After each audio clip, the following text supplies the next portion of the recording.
very much, Angela. So I think we should move right on and start with our first substantive session. Could we have Dr. Ayodele join us, please, up here? And we're going to have a link to New York as well. I want to start by introducing Ambassador Mabongo.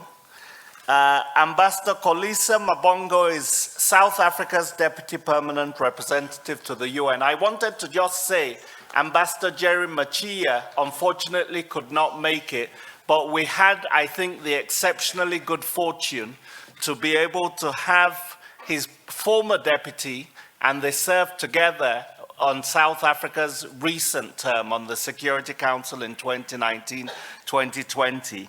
So he's the current Deputy Permanent Representative to the UN. He was ambassador to Austria, where he also served as permanent representative to the UN.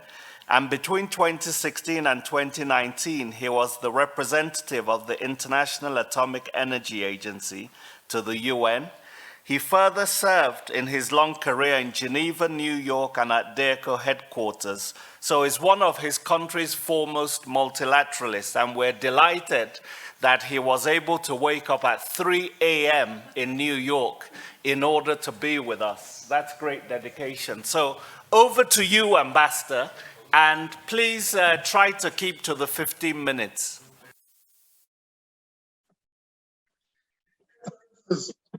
Distinguished participants, it is an honor for me to take part in this important conference. You could not have chosen a better day to explore the number of topics on today's agenda. October 24th is United Nations Day, a day that marks the entry into force of the UN Charter.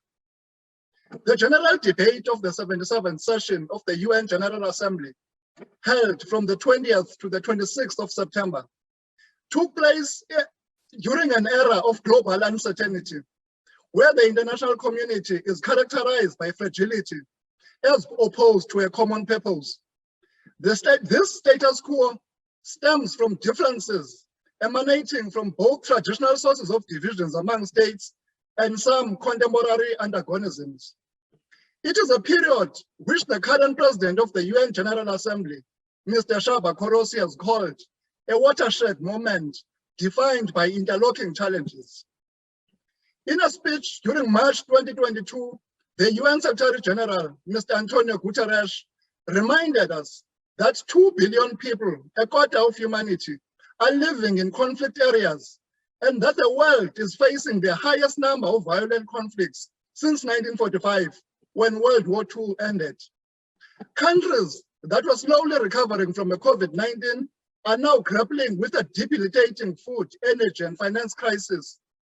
The detrimental socio-economic impacts of both COVID-19 and the finance, energy, and food crisis are felt most acutely in the African continent.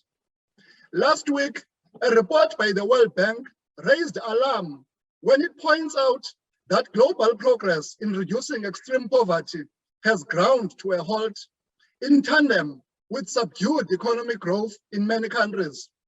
According to the report, 2020 was a historic turning point where an era of global income convergence yielded to divergence. Global inequality started to rise for the first time in decades.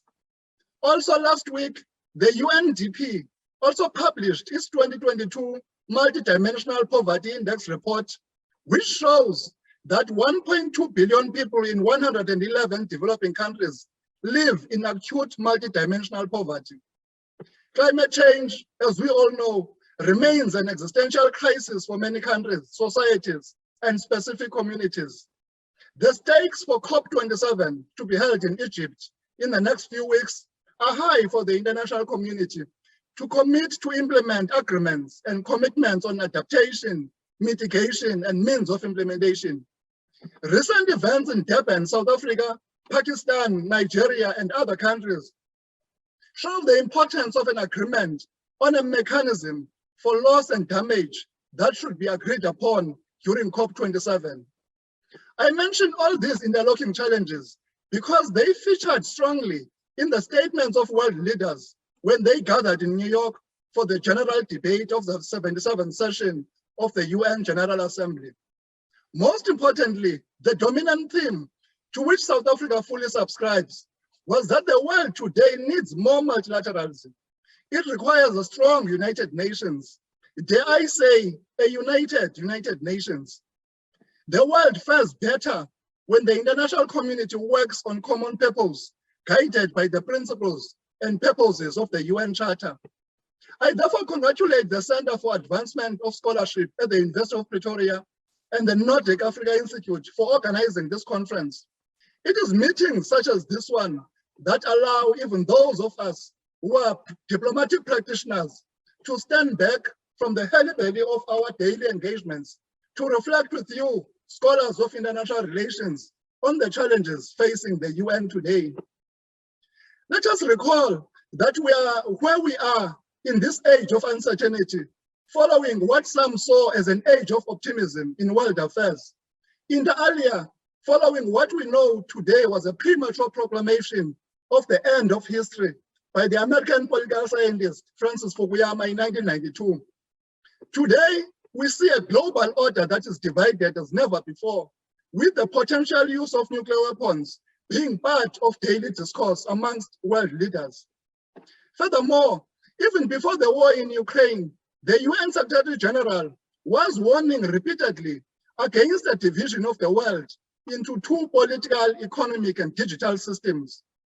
It is also clear that many countries and many people in the world prefer a multipolar world.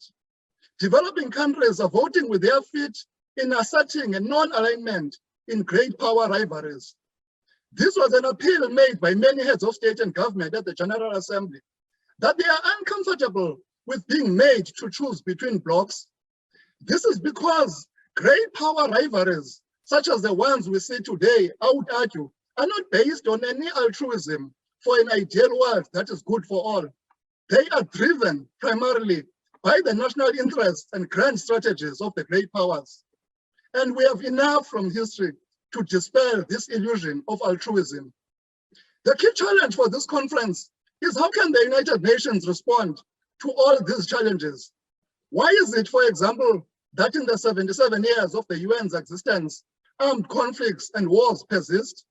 And as the UN Secretary General has reminded us, today we still have 2 billion people who live in conflict areas. Why is the political will lacking to implement effective conflict prevention? We have an opportunity to revisit these questions, including the reform of the United Nations during the Summit of the Future that is scheduled to take place in September 2024. A key element of the Summit of the Future is going to be the new agenda for peace for the United Nations. According to a report issued by the UN Secretary General entitled Our Common Agenda, the new agenda for peace will cover 6 topics. First, reducing strategic risks, disarmament and non-proliferation. Second, strengthening international foresight and capacity to identify and adapt to new peace and security risks. Third, reshaping responses to all forms of violence. Fourth, investing in prevention and peace building. Fifth, supporting regional prevention, one of the key topics of your conference today. And sixth, putting women and girls in the center of security policy. I mentioned these topics in detail because they are not new. Indeed, progress has been made on some of them. But the persistence of conflict shows major shortfalls in all of these areas. In his 1992 report, Agenda for Peace, the then Secretary General of the United Nations, Mr. Boutros Boutros-Ghali, articulated a view of prevention that was easy to understand and one that seemed rational and logical. The 1992 report mentioned, for example, fact-finding missions initiated by the UN Secretary General, the General Assembly, or the Security Council to areas of potential conflict. It also suggested that the UN Security Council consider, in exceptional circumstances, to meet away from the UN headquarters to bring the authority of the organization on a given situation. It also advocated strongly for early warning as a key prevention intervention. As we prepare for the Summit of the Future, we will need to reflect honestly on why it has been difficult to implement some of these measures when they are so critical to conflict prevention. In the case of Ukraine, there are many views that say the conflict could have been avoided and that it could have been predicted. Today, we see the United Nations General Assembly reacting to the war in the absence of unity in the UN Security Council. The General Assembly, however, is also divided and therefore may not have significant impact. The question arises as to whether the UN Security Council, the General Assembly, and the UN Secretary General could have taken direct steps to prevent an outbreak of the war, as suggested in the 1992 Agenda for Peace. I mentioned Ukraine, but this applies to any of the contemporary conflicts from the Sahel, Yemen, Syria, and many others. These conflicts also show the other persistent tension that has afflicted the UN historically. That is its inability to solve conflicts in which major powers are directly involved. The question is, should we accept this as permanent reality, or are there other ways in which it can be addressed? These are some of the questions we need to explore in conferences such as this one.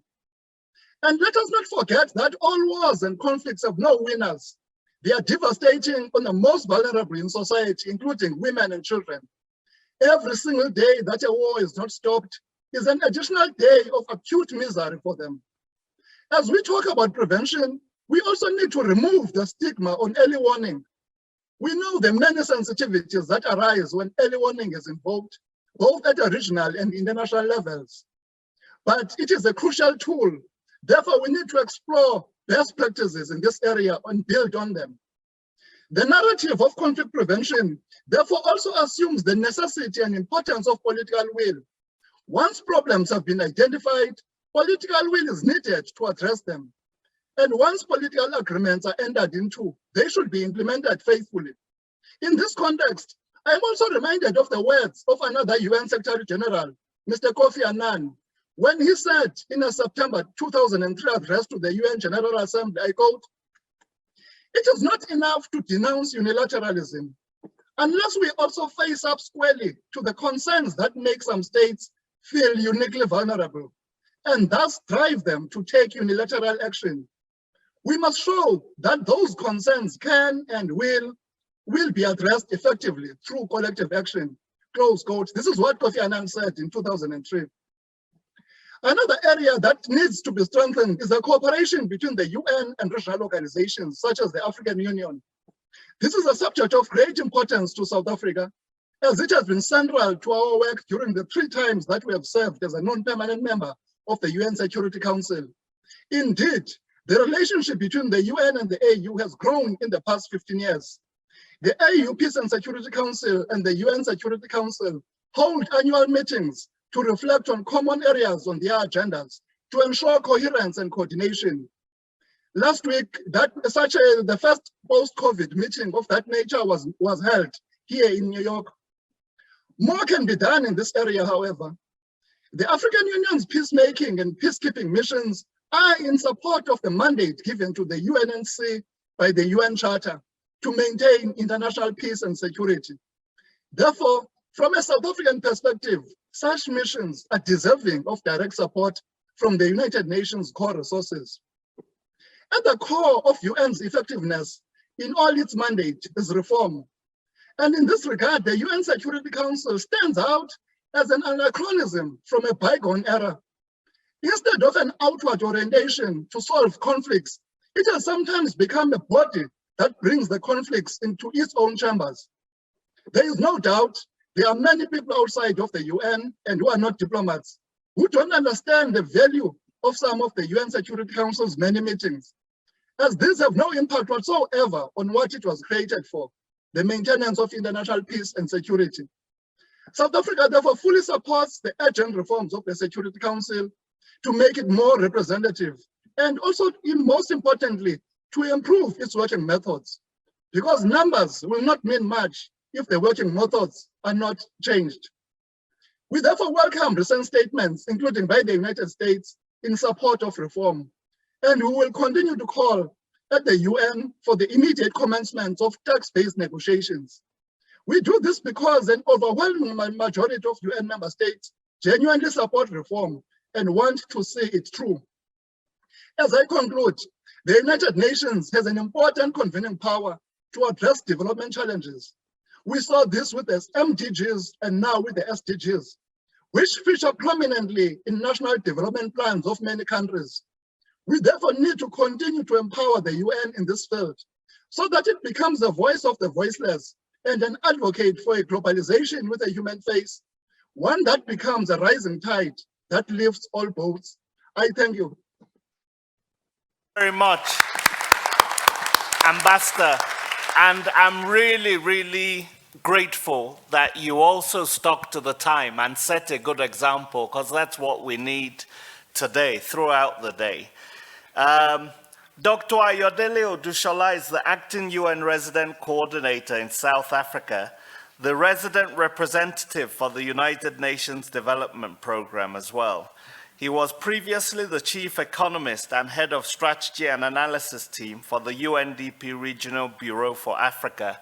And between 2014 and 2019, he led the UNDP strategic partnership with Pan-African organizations such as the AU, the Pan-African Parliament, NEPAD, UNECA. And before joining the UN, Dr. Odushola worked with the presidency in Nigeria between 1993 and 2005. So we're very grateful and honored to have you with us. Dr. Ayo, it's over to you.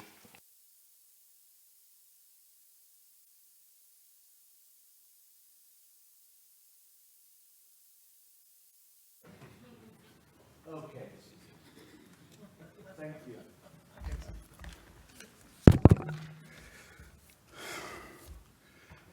Your Excellencies,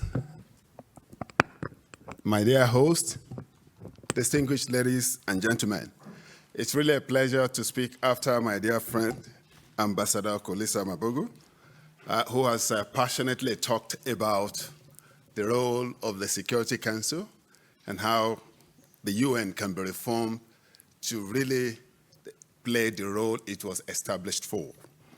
I just want to use this opportunity to say a big thank you to the two institutions that made this possible. CAS here in UP, Professor Adeke Adebajo, it's really a pleasure. And also the Nordic African Institute, my dear sister Angela, it's really a pleasure to have all of you here.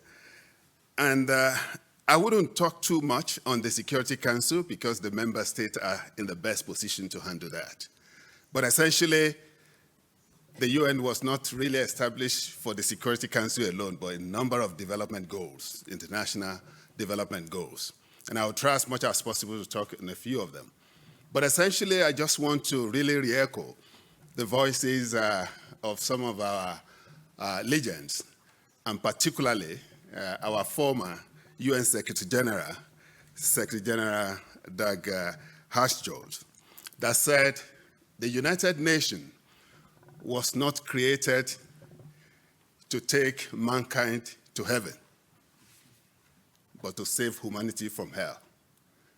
And I think with that, I just want to anchor the fact that most people evaluate the UN on the basis of the wars on the ground, but not on the basis of wars that have been averted.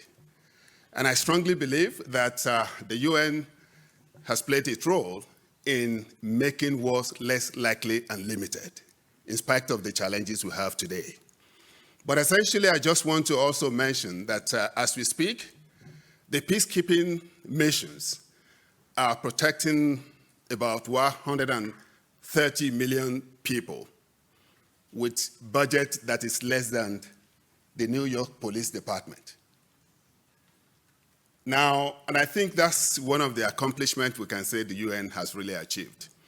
But essentially, it is really very important for us to really look at a number of other things in terms of the current reality we're facing, where the world is really working under VUCA context.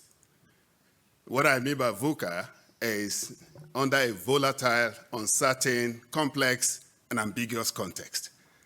managing development cooperation, managing international development cooperation within that particular environment is quite challenging. And I want to re-echo the fact that this is where we are, and that is where we're called the UN. And on the basis of this, it's really very important for us to really think about how can we make the reality on the ground on the basis of the triple C crisis, which we call the poly crisis we are currently facing. We just imagine from the onslaught of COVID-19, and then all of a sudden, the conflict, the Russian war, started to complicate the ongoing climate assault on the world. But I strongly believe that in spite of this triple C crisis, it's really very important for us to really see how can we move this initiative forward. And on this note, it is important for us to note that the complexity of conflicts, COVID, and the issue of climate has really weakened the fundamental goal for which the Agenda 2030 was put in place for. For instance, as has been said by both the earlier speakers and Ambassador Mabogo, it is clear that the dignity of the people have been fully assaulted to the extent that poverty and income inequalities is on the rising trend. And also to note that when it comes to the issue of planet, we have really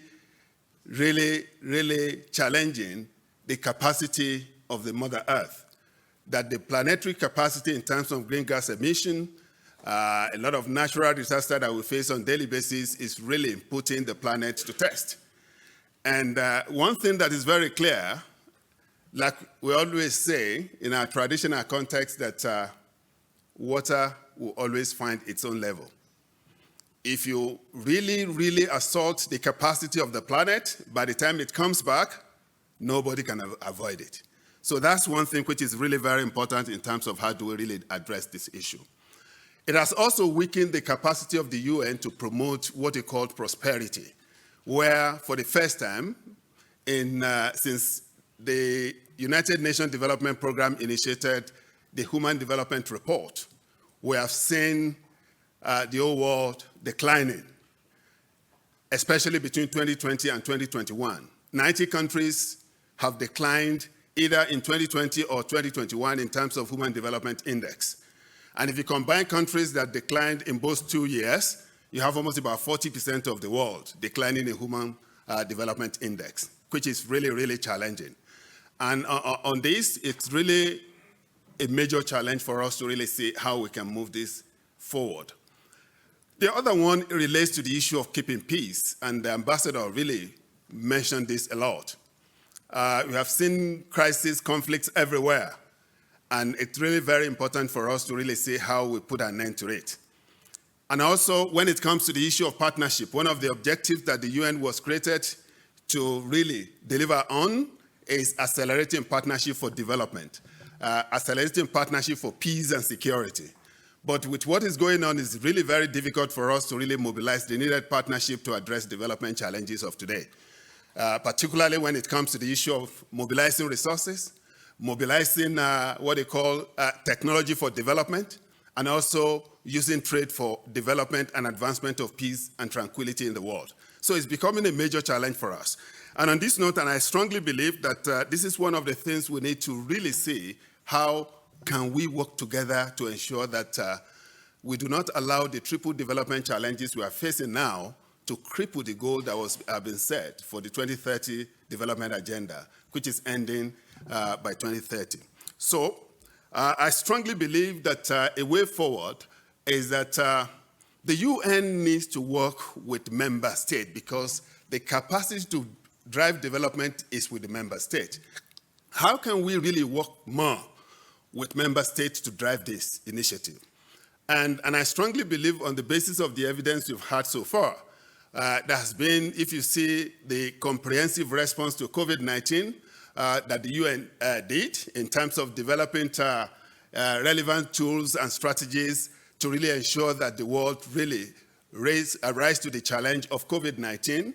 Up to the time WHO declared it as a pandemic, and that we need to really move towards addressing disaster for the world. And we have seen the impact, not only in terms of social, economic, but also the way the world is governed. And also, if you look at that, and also the recovery plan that the UN has put in place in terms of making sure that we accelerated the recovery of small-scale enterprises that have been completely shattered, and also even the global value chains that have been completely disrupted, leading to a lot of inflation across the world, and leading to a lot of challenges in terms of food insecurity across the world, then complicated by the current ongoing conflict between Russia and Ukraine. So this is something that we see that we need to really see, how can we really accelerate this initiative? And on this note, I just want to also re-echo the fact that when it comes to the issue of really developing cooperation framework at national level, and I want to give an example of South Africa, where we developed the United Nations Sustainable Development Cooperation Framework 2022 to 2025. We realized that there's need for us to really make sure that we focus on areas that the countries need to really address the triple development challenges they are facing now: the issue of joblessness, the issue of high level of poverty, and the issue of high level of income inequality. So this is one thing we thought there's need for us to really see how we can collectively address this. The way the United Nations also rose to the challenges associated to the July unrest in KwaZulu-Natal, as well as what happened in April this year, the flood that claimed over 420 human beings, is another thing which we have tried as much as possible to mobilize partnership, to mobilize resources, and to mobilize technical expertise in supporting countries to really ensure that such things do not recur. And as we speak, we have national volunteers that the UN mobilized for KwaZulu-Natal to work with them to avert this and ensure that early warning systems are put in place. So this is one of the things which we consider to be a way out in dealing with some of these development things that really affect the well-being of the people on the ground.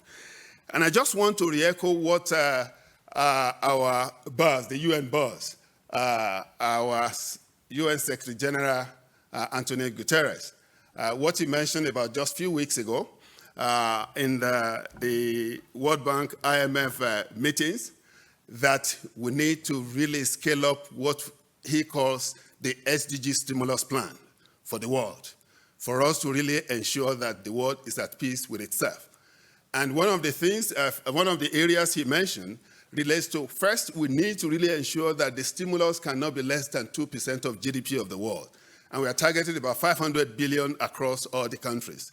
This is in addition to what we've been targeting since 1970, the 0.7 GNI mandate of the advanced countries to finance development globally, which, if we do it, can mobilize additional $400 billion in terms of managing development to ensure the world is at peace with itself. So this is one of the things, but there are a lot of about 5 main areas which I want to focus on before I conclude.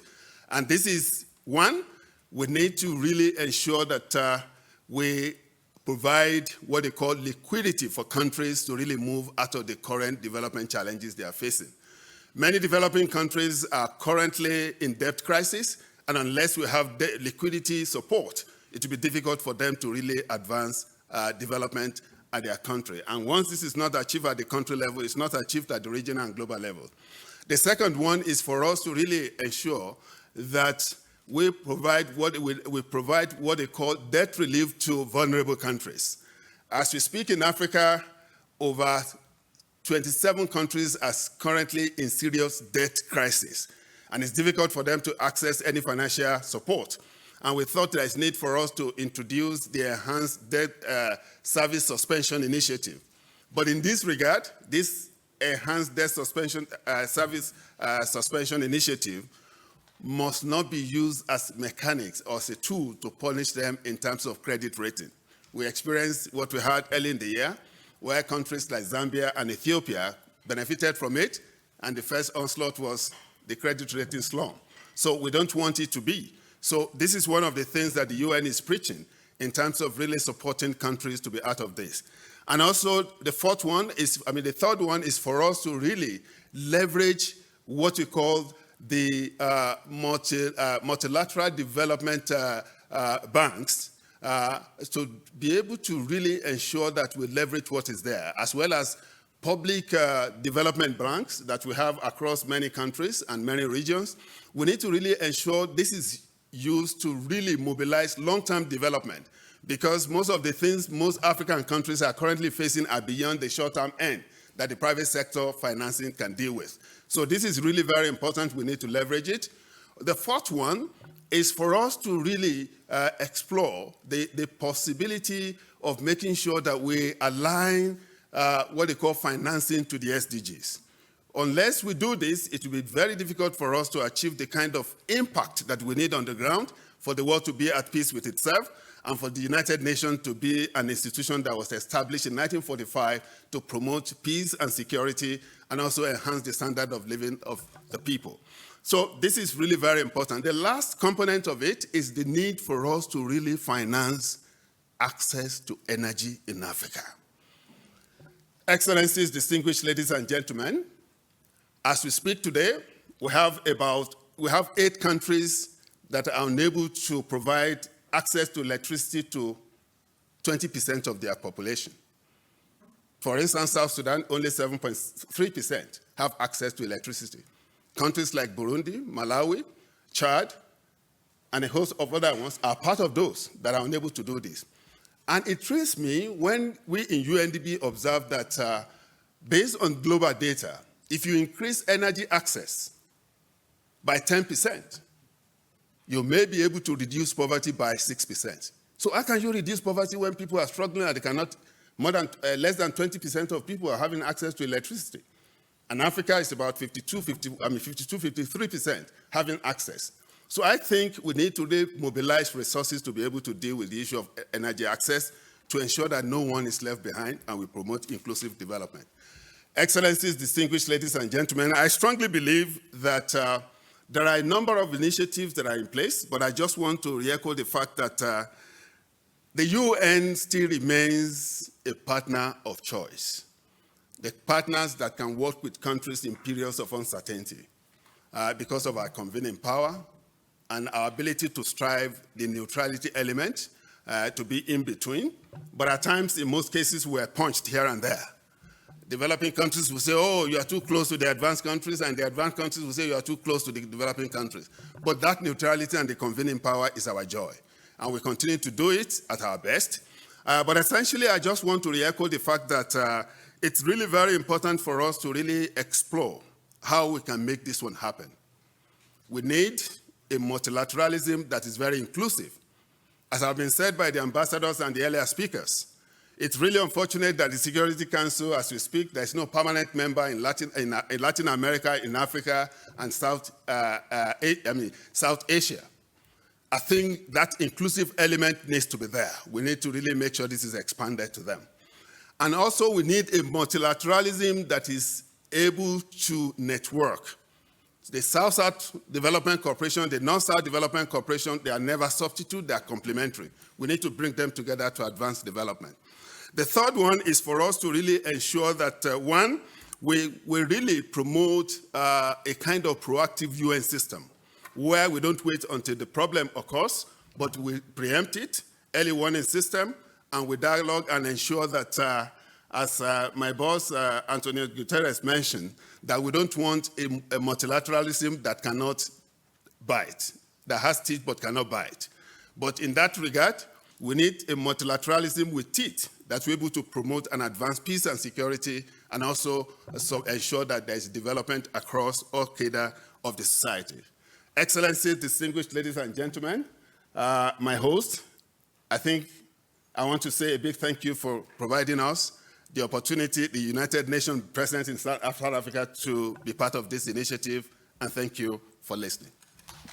Thank you. Thank you very much, and happy birthday again to the UN. And thank you also, because, you know, diplomats have the reputation for actually talking longer, but I think it's the academics that may overdo it today. So we'll see which ones end up being long-winded. But those are two very succinct presentations that have set the frame for us, and we have about 15 minutes for questions and answers. Please do not be diplomatic. You can be provocative. You can be open. We're not at a UN or AU summit. So let's have some discussions and let's have concrete policy recommendations that can also help us produce a policy brief that we can disseminate, which is what I liked about both presentations. So please, I think just put up your hand and I'll come to you. So let's start here and then here. I'm sorry if I'm just pointing to you. I'm sure you're all plenipotentiaries with very important titles. And just introduce yourselves very briefly and then ask your question. No speeches, please. Thank you very much. I'm not sure about the questions. It's also comments.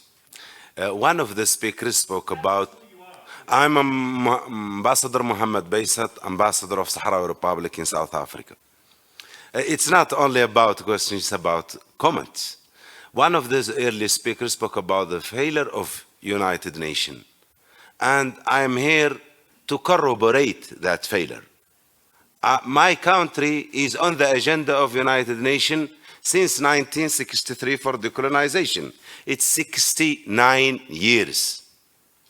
Every year, the General Assembly and the Security Council, both of them, pass a resolution for the decolonization and the self-determination of Western Sahara. The Court of Justice of United Nations have passed a resolution on this. Still, the Security Council fails to implement this agenda.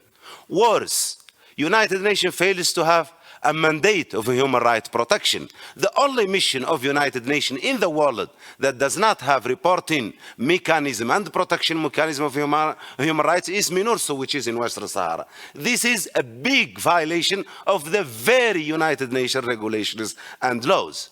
It fails to protect the human rights, the natural resources, which is the main source that fuel the conflict. We have been for 30 years respecting, hoping, and calling for a peaceful solution, and doing all concessions necessary. United Nations and especially Security Council, and especially because United States and France have systematically and steadfastly sabotaged any peaceful solution in Western Sahara through their blind alignment on the Moroccan thesis. They sabotaged James Baker's work and they obliged him to resign. They sabotaged the work of German President Horst Kohler and they obliged him to resign. And now, today, as we speak, there is a meeting of Security Council. Again, United Nations is sabotaging the work of Staffan de Mistura and they will oblige him to resign again. And there is a war in the territory. Thank you very much. Thank you. We're not going to have a speech, but we have noted your concerns, and I think it's very appropriate to name names. So I have no problems with it, but let's go around, and I'm sure that we'll give you, Ambassador, another opportunity. Please. Thank you very much. My name is Tobias Refeld. I'm the ambassador of Denmark to South Africa. Welcome. Thank you very much. I didn't finish. Please, Ambassador. Sir, this is happening because Africa is not represented in the Security Council. We understand. We as a continent, we are not represented. We are under the dictate of the superpowers who tell how we do peace in our continent. Ambassador. We have to be represented in this UN Security Council Ambassador, if it is to be working. Please, Thank you. We need to give everybody an opportunity to be able to intervene. So I've heard your point and you have other opportunities. The Ambassador of Denmark, you have the floor. Thank you very much. I think. Just press on the right hand. Yeah, perfect. I think actually my question sort of relates to the comments just being made. I think if we look at, well, certainly the UN has a lot of difficulties internally. I mean, we should be open about that. Issues about bureaucracy, efficiency, stronger coordination across the UN, a clearer priority of the work, which agencies are doing what. And we can discuss all that. But when we talk about some of the failures of the UN, it's really not the failures of the UN. It's the failure of the member states. And this is where I think my question or comment leads back to the previous speaker. In Europe, I think it was Henry Kissinger who said, if you want to call Europe, if you want to talk to Europe, who do you call? And we've been struggling to answer that question for quite a long time. The European Union is one of the answers we have. But the same question could be asked for Africa. I mean, today we talk about Africa and the United Nations Security Council. But is that really a too simplistic a description? Because Africa has a lot of things. And as we just heard from the previous speakers, Africa and the members, or the 54 states in Africa does not, or five, sorry, does not always agree on these issues. So there's a question here, if we want to talk to Africa, who do we call? Thank you. Thank you very much. And I'm going to call Deputy Permanent Representative of South Africa to answer that in a bit. Do we have anything from this side? Because the left side doesn't seem to have woken up. Do we have anyone on the left? They're next to Zahir. Okay, next to Zahir, I'm told, is someone. Oh, Ambassador, I'm so sorry. Go ahead. No, thank you very much. And thanks for organizing this meeting at this crucial moment. I think there are a number of issues that need to... Oh, my name is Welly Lenhlapo. I'm a retired diplomat from this very country.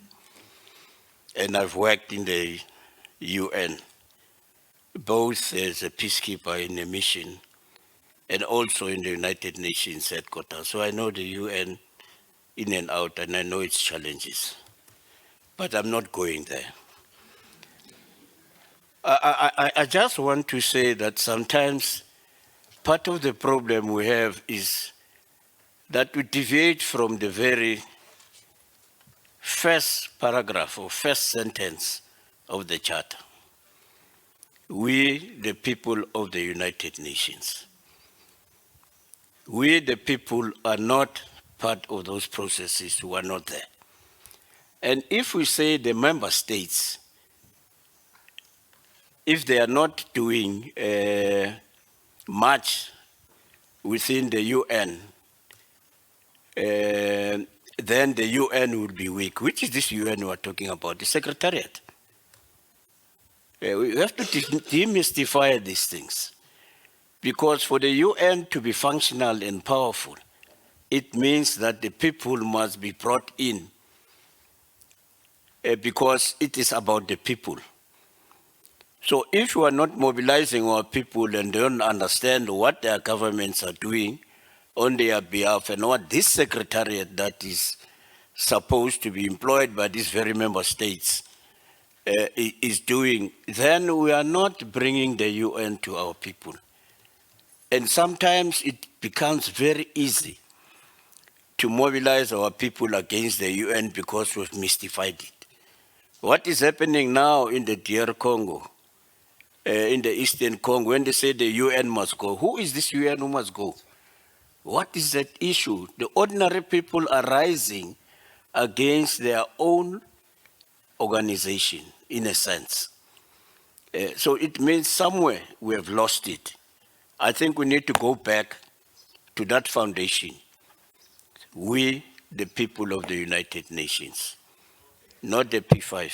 Thank you for your clarity. So we're still going to have sessions, and the idea is for these sessions to build on each other. So even if you haven't asked questions, you will get more of a chance in the next session. But I would like Ambassador Mabongo to deal with the issue of Western Sahara, on which I know South Africa was very active during its recent tenure on the Council, and also on the issue of, is it simplistic to talk about Africa and the UN? Should we disaggregate Africa? And then I would like you, please, Dr. Dushola, to deal with the idea of bringing in the people and civil society into the UN. So please, if we can get Ambassador Mabongo first, and then we'll go to our colleague here. Thank you, Ade. On the issue of Western Sahara, thanks to the ambassador for the comments. It is a classic case, really, that is an indictment on the UN Security Council. Resolution 690 on Western Sahara was adopted by the Security Council in 1991. And the primary role of the mission there, MINUSO, was to organize a referendum. So it has not happened over the years. And I think here I can maybe perhaps say two things and that are relevant to the discussion. Firstly, in terms of Article 24 of the UN Charter, members of the Security Council serve on behalf of all UN member states. So they are the 15, but working on behalf of UN member states. But we have not seen this in many cases, including on Western Sahara. And I think we would want to see a situation where, members, UN Security Council members live to Article 24. Because what we are seeing in Western Sahara, as the ambassador alluded to, is that the privilege that some of the countries have by virtue of their positions in the Security Council sometimes make the Security Council to be used instrumentally to advance their own foreign policies. And I think when we talk about the reform of the Security Council to expand its membership, we want to move away from this instrumental use of the UN Security Council by those who have got privileges to advance their own foreign policies. So I think the question of Western Sahara really speaks to this. And of course, South Africa's positions on Western Sahara are very clear. We've been articulating them since we have been back at the United Nations. On the questions by the ambassador of Denmark, I think it's again a very important question. There is a lot of evolution in this field. The African Union is getting, is increasingly bringing a lot of coherence in African policy making, in identifying African policy interests. For example, right now we are talking about the AU being represented in the G20 as an institution. Because at the moment, there's only South Africa that is an African country that is there. So I'm just giving you this example of the G20 to say we see a lot of work happening at the AU level, where actually there's a lot of coherence in policy making. I spoke earlier about the annual meetings between the AU PSC and the UNSC, and in the video clip that was played at the beginning, there was a reference to the A3, the 3 African members of the Security Council. They are increasingly working together at the Security Council at promoting African common positions. As the video said, it's very difficult for any other members of the UNSC to dismiss A3 common positions, which are African common positions, which are AU common positions. So I think the identity of who to talk to in Africa, when you call Africa, is becoming increasingly clearer. I think we are getting there. Thank you. Doctor. Thank you very much. Excellency, thanks for the opportunity for us to really interact on issues like this. And I so much love the questions and the interventions, particularly bringing the UN to the people. And I strongly believe this is one of the things that we need to do. But I just want to re-echo what you mentioned, that, you see, at times we try to throw away the baby with the bathwater, because we are so disillusioned about the Security Council, so everything about the UN is PIM. So I think that's one of the things we need to disabuse the public mind about, because nobody's, even those of us in the UN don't like what is happening in the Security Council. There's hardly any UN Secretary General that has not mentioned the need for the Security Council to be reformed. And the current Secretary General is unequivocal about that. In fact, he's the one saying we have a multilateralism that does not have teeth. So, and this is part of it. And but one thing which we have been trying to do with respect to bringing the UN to the people is engaging with civil society organizations, and also bringing on board, based on the experience on the negotiation of the Sustainable Development Goal, where we managed for the first time to bring non-state actors into the negotiation process. We brought the civil society organization, we brought the civil society, the private sector to the negotiation table. And we need to really work with them at the country level to really know that this is the case. But I just want to let you know, by the time you start mentioning each of the UN agencies, for instance, we have 17 UN agencies that are present in South Africa today, you will know that they may not know the UN, but they know UNICEF.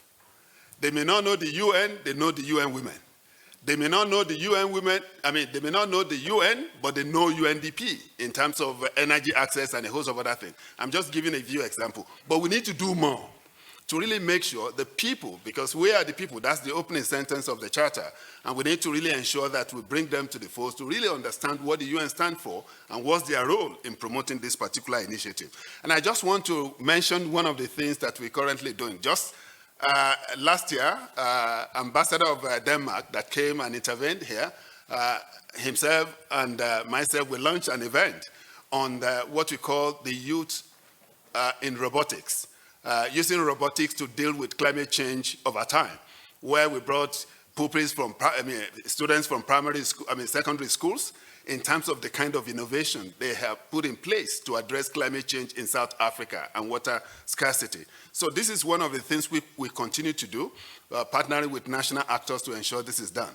And also we are doing what they call the Raise the Game in two areas. One, where we are engaging youth in gamification to be able to know their role in the environmental protection and what are the innovations we can bring on board to address some of these emerging things.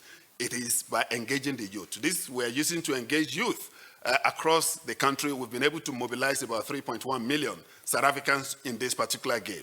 And also, during the election, November election 2021, what we did was to mobilize youth and women across the 9 provinces in terms of making sure that they do not, because of service delivery challenges, become disillusioned in the electoral process. So we're able to do this, but we are not yet there. We'll continue to do it. And thank for the support we've got from the various stakeholders. But I just want to mention that the role of making sure the UN becomes a formidable team and partner to work with at the national level depends on a number of things, including resource mobilization. The same big powers that are now saying, no, we don't have fund for the core funding of the United Nations system are the one now moving the fund into another arm of multilateral institutions, the Bretton Woods institutions. And I think we need to do realignment. The ambassador here, you are our advocates, you are our champions, and we count on you to ensure multilateralism has teeth and can bite. Thank you. Thank you very much. And on this note, I think we need to move to the next session.